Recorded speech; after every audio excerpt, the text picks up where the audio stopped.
Colorado Democratic Senator Michael Bennet, one of Ukraine's key supporters in Congress. Is there still the opportunity? It's very arcane, a lot of the way things work, Senator. Are there opportunity for amendments for this to include border provisions at this stage? Arcane is a polite word for a total mess, but there is the opportunity for amendments. We have to negotiate those out at this stage, and that's what's going on during the course of the day. This is always a little bit of a fight between people that want to go home, people that want to get amendments. My view is that we can't leave until we've fulfilled our responsibilities to Ukraine, to NATO, and to democracies all over the world. And I think we're off to a very good start, finally, with a big bipartisan procedural vote. But as you said, that's not a guarantee of success. We should stay here to the weekend and make sure we get it done. Senator, do you get the impression that that Ukraine is just barely holding on here without further aid?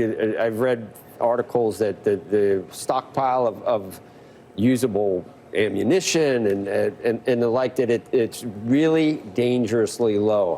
How bad is it right now? They're out of bullets. That's the way to think about it. They're rationing ammunition. 2 years ago, when Putin invaded them, nobody thought that they would succeed the way they have, and they have astonished the world. They've taken back half of the territory that Putin took from them. They've won battle after battle after battle. They have pushed Putin's navy basically out of the Black Sea without even having a navy of their own, which has been critical for grain shipments from Ukraine to the rest of the world. I mean, this really is a nation full of MacGyvers who started this war fighting Putin barehanded and have fought him basically to a draw at this point. If we don't supply these weapons, they're going to lose this war. And that's going to entangle us, I think, into Putin's ambition for Eastern Europe and Xi's ambition for Taiwan. We should be supporting the Ukrainians because they have been courageous in the face of tyranny, and they're fighting not just for Ukraine, but for democracy. Senator, were you able to watch the Tucker Carlson interview of Vladimir Putin, and did that inform your opinion in any way about what were you impressed? I don't know if you've seen it or not, but I know we had a president that looked into his soul once, and I don't know, totally misread what was there. Yeah. But did you get to what were your thoughts after seeing it? I have not watched that interview. I think I'm more informed by the years and years that I've spent on the Intelligence Committee looking at the intelligence, both ours, the Europeans, the Asians' intelligence about Putin than watching Tucker Carlson interview this tyrant. But Putin's invasion of Ukraine is the first time since the New World Order, or since the post-World War order was established after World War II. We can't let it stand. The Ukrainian people have shown that there are still people in this world that will give their lives for democracy. And I think at this point, Putin knows he's having real trouble on the battlefield. His army has, in many ways, collapsed under the pressure of Ukraine. The battlefield he's counting on winning on is the battlefield of division in our political system, the battlefield on Capitol Hill, and we just cannot allow that to happen. I am amazed and really deeply pleased that after months and months and months of people drawing lines in the sand here, we got 67 votes to move this bill forward. That's more than 2/3 of the Senate. I hope we can hang in there with a vote that's that big, not just for Ukraine, but for Israel, for Taiwan as well, for the humanitarian aid for Gaza, and that we can send a very strong bipartisan message to the House that this country is not going to cut and run on democracy. We're not going to cut and run on the obligations that we have to NATO and to the rest of the free world, and that the United States, even if we have some political dysfunction, can overcome that in the interests of our kids and our grandkids.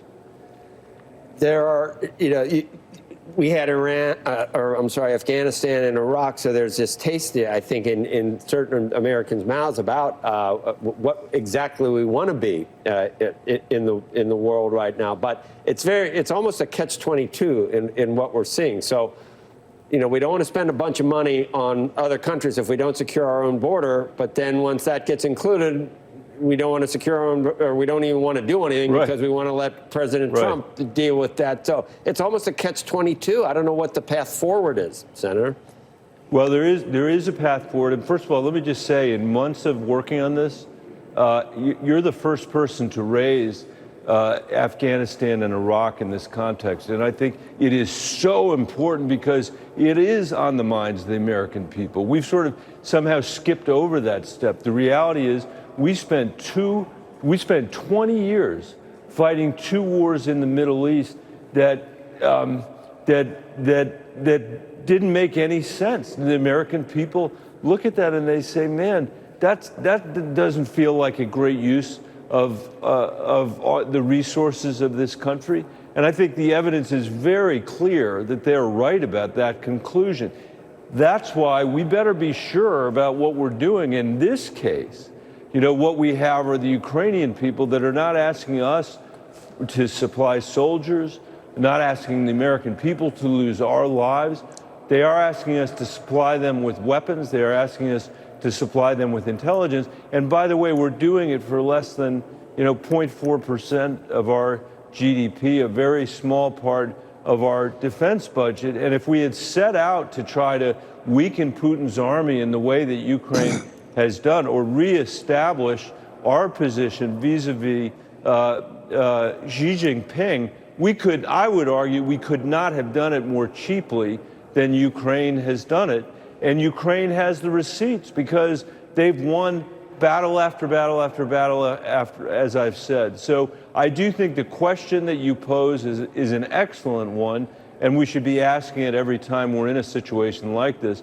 I also happen to believe, that we have to address the border in this country. The American people don't want chaos on our southern border. I think it turned out to be too complicated for us to do it at the same time we were trying to pass this bill, but we've got to get to that. The American people they don't want chaos at the border, but they also, and this is equally as important, they want a functioning immigration system because they know that a third of the economic growth of this country over the last century has come from immigration. And it's a huge advantage that we have that Beijing doesn't have. There is nobody crawling on their hands and knees across the Gobi Desert to get to Beijing. People still want to come to this country because we have the rule of law, because we have civil liberties. And we have to preserve that. We have to enhance that. And it's not only about securing the border, it's also making sure we're driving economic growth in this country. Right. Then we got the only democracy in the Middle East that needs it too. So it all kind of makes sense. All right, Senator, thank you.